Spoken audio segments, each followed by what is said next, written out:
paskambino žmonės, kad nesulaukia traukinio ir sakė, kad matosi. Tai vat ties Babienais traukinys sustojęs, o kodėl jisai čia sustoja, neaišku, keleivinis. Tai vat, bandom aiškintis, kas čia dabar nutiko. Taip, pasitvirtino liūdniausias scenarijus. Partrenktas ant geležinkelio bėgių gulėjęs vyras. Tai pasakojo traukinio mašinistas, kad vyras gulėjo ir vaizdas čia labai baisus, aš jo negaliu parodyti. Žmogui nutrauktos yra galūnės.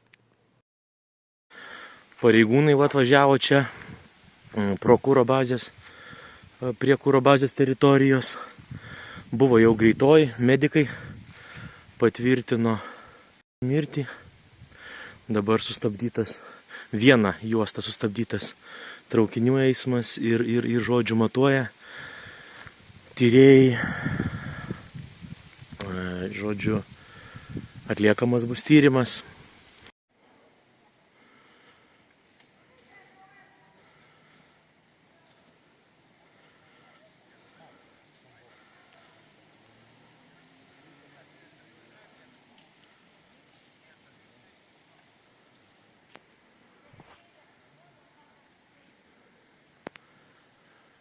Gerai, vardu, skambink.